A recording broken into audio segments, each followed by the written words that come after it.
بسم الله الرحمن الرحيم الحمد لله رب العالمين والصلاة والسلام على أشرف المرسلين وعلى آله وصحبه أجمعين وبعد وبلين كينيا ورين سجلين تينيا تنبرة جيسي أكما نتجمع نخنتي بغنو جمدن جمتشون تينيا تون بكما جرتني تسناقا قبضنا ميو قتك سنندنو الحمد لله رب العالمين وبليس خينيا مرتقوتو شهادة قبته جرا إسلام ما خيسة ديبيه جرا دغوغورا سا ربين إساف حديثو أشهد أن لا إله إلا الله وأشهد أن محمد رسول الله بوليس خينيا جما أمنتا إسا أمنتا دلوتا أمنتا إسلام ما أمنتا حقا أمنتا دغا أمنتا دغوغوري تكلين كيسن جرا سنتي deebi'ee jira baga gammanne baga gammaddanii isiniin jechuu barbaanna.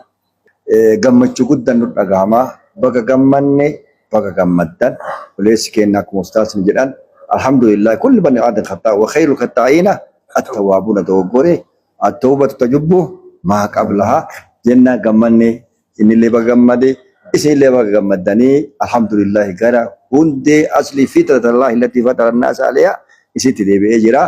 الحمد لله رب العالمين.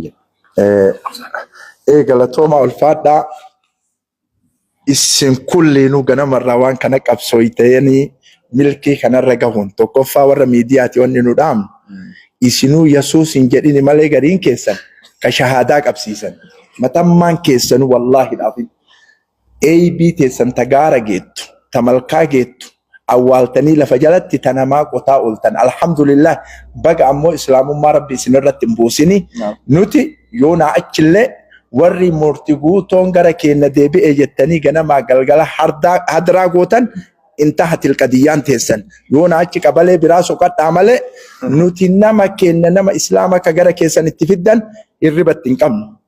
Allahu akbar. Tafaddal.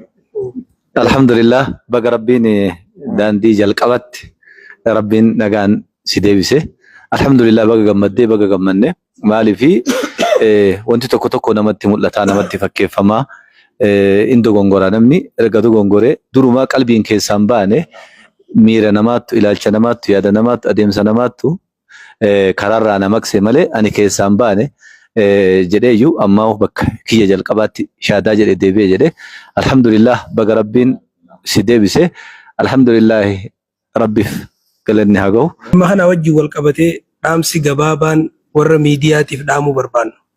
Ka duraa nabiin keenya alayhi salaatu wassalaam hadiisa keessatti kijee yassiruu walaa tu'assiruu bashiruu walaa tunaffiruu islaamummaa walirra laaffisaa walirratti hin jabeessinaa walin baqachiisinaa wal gammachiisaa jee namni har'a wanni wal baqachiisuun arraataa wal baqachiisa gochaa wal baqachiisa jechaa wal baqachiisa akkaataan illee wal baqachiisa gaafii nama gaafatuu fi deebii deebisu keessatti illee arraa keessaa'u miidiyaan humna guddoo ta'ee jira waa hundaafuu jechaafis humna guddaa gochaafis humna guddaa akkaataaf illee humna guddaa kanaaf wanni isiniin jennu ulamaa'iinis du'aatiniinis warri amantaa islaamaatiif xabaqaa taatan hundi jecha keessan eeggadhaa arrabni lafeen qabu malee lafee nama cabsaa gocha keessan eeggadhaa akkaataatti dubbattan namni waan dubbatu akkaataatti dubbatu yeroo dubbatu maaliif akka dubbatu waa hundaa adda baafatee dubbachuu qaba. Arraanni kun nabiin alayhi salaatu wassalaam bakka fagoo nama geessaa jaan baharraa dhihan nama mucaachisa dhiharraa baan nama mucaachisa. Kanaaf islaamummaarraa dogoggoranii bahuun obboleessa keenya qofa irratti hin baane isa duraas seenaa keessa seenaa dubbisaa laalaa hedduu dabre.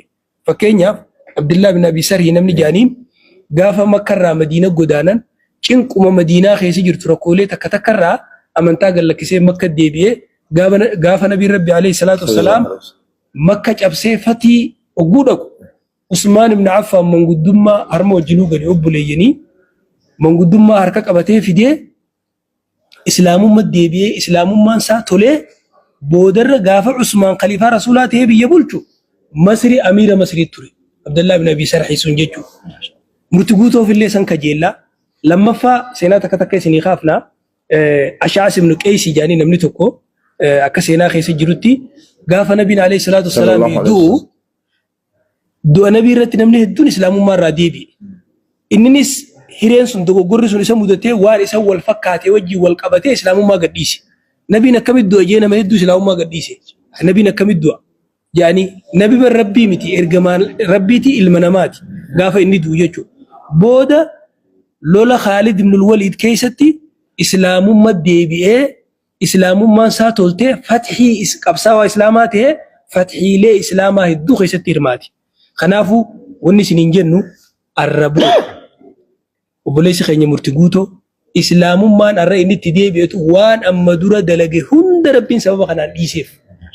Hadiisa keessa wanni jiru nabiin rabbi alayhi salaatu wasalaam islaamummaan waan achiin duraa hunda ni jiisiti jee wanni jiganii hafti. Wanni takka illee keessatti hin jirtu akka guyyaa haati isaa isa deessee deebi'ee jira. Obboleessi keenya rabbi sabaata haa kennuu fi isinillee sabaata rabbi isiniif haa kennu. Wanni isiniin jennu warra gammaddaniin baga gammaddan warri rifattanilleen akkuma rifattan sanitti islaamummaan tatti deebi'anii malee tarraa deebi'anii miti. Jenna galatooma. Assalaamu alaikum warahmatullahi wabarakatuh.